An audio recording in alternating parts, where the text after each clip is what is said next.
Alors, ça fait pas si longtemps que ça qu'on a déclaré nos impôts et je ne sais pas si vous avez lu, mais en tout cas moi j'ai lu et Laurent aussi. Bonjour Laurent. Bonjour David. On lit les Échos, très bon journal et on a vu quoi? C'est ces bons résultats donc de la lutte contre la fraude fiscale. On est sur les chiffres de 2019, record qui pourrait faire tiquer ou grimacer certains. Mais je me suis dit, mais Bercy avait déjà communiqué non, sur les redressements, les contrôles fiscaux, non? Oui, effectivement, vous avez une bonne mémoire David. Il y avait déjà eu une communication, d'ailleurs à l'époque, Édouard Philippe avait fait le déplacement au siège des services fiscaux pour annoncer ces bons résultats. Il faut dire qu'en décembre 2019, il y avait eu ce rapport de la Cour des comptes, rapport plutôt sévère, on va dire, qui expliquait que, en gros... Ça rapportait de moins en moins, c'est ça, non? Oui, ça rapportait de moins en moins, une chute de 22% des sommes recouvrées entre 2013 et 2018 grâce au contrôle fiscal. Donc on sentait bien que...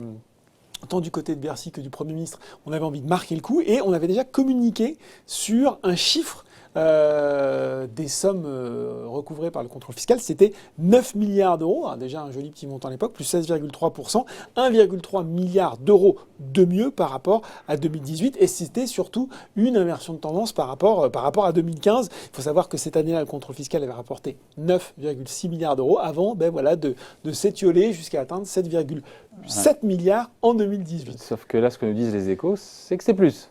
Voilà, et en milliards. Hein. Alors effectivement, ça a été largement repris dans la presse et partout. On l'entendait même ce matin sur France Inter. Finalement, ce ne sera pas 9, ce ne sera pas 10, mais ce sera 11 milliards, 11 milliards d'euros. 2 milliards de plus. Voilà, 2 milliards de plus que le contrôle fiscal aurait fait rentrer dans les caisses de l'État sur l'année passée. 2 milliards de mieux donc en février.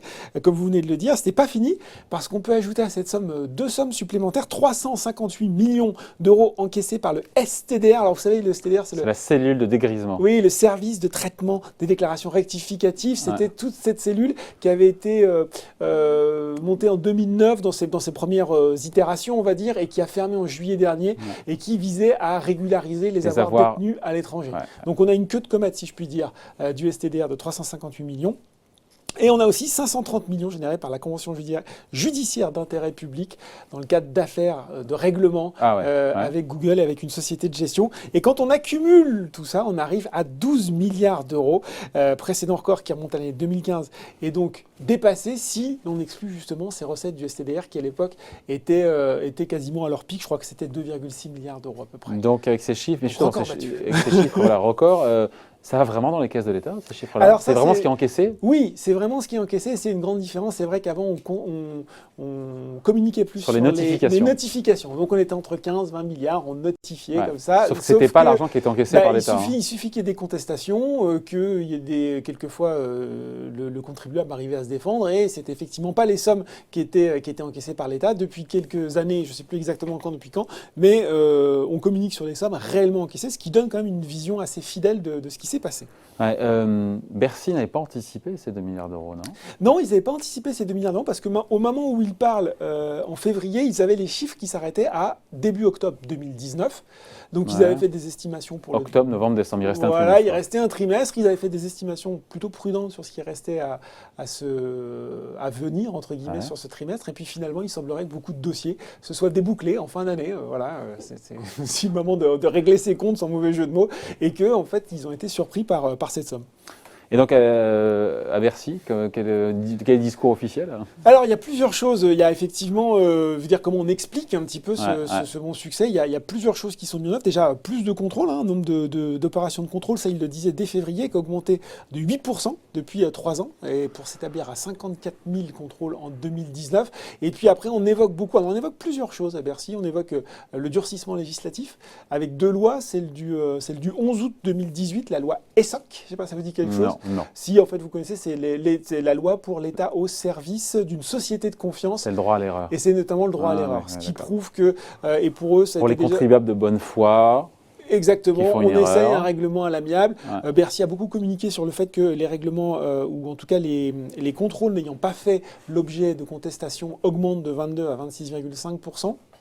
Donc ça, c'est pour expliquer voilà, qu'on a par ce biais un peu, comment dire, consensuel, en tout cas de négociation, on a ramené aussi un petit peu plus d'argent. Et puis il y a l'autre volet, il y a la loi antifraude, qui elle était la loi du 23 octobre 2018, pardon, 2018, où là, pour le coup, il y a eu aussi certaines choses qui ont été...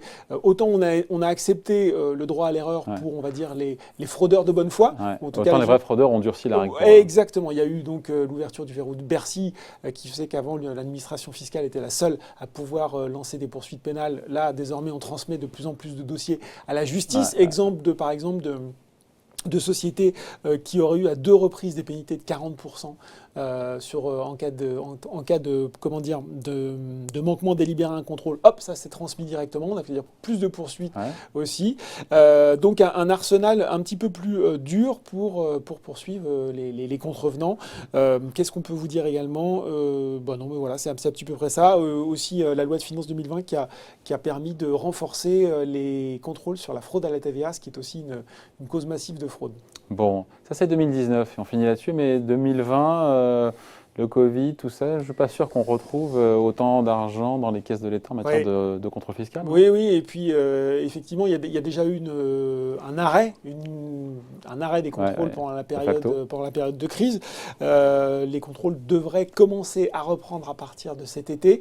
Et puis, il y a aussi un message de modération qui est passé par Bercy, notamment sur les entreprises qui sont dans les secteurs, sauf bien sûr en cas de fraude manifeste. C'est pas pour autant qu'on va laisser les fraudeurs s'en tirer, mais il va sans doute y avoir un message de modération qui va passer. Résultat, je pense que après ce bon chiffre dont se félicite Bercy, il va falloir quelques années pour retrouver ce record de contrôle, et c'est pas forcément une bonne nouvelle sur ce que ça reflète de l'économie au final.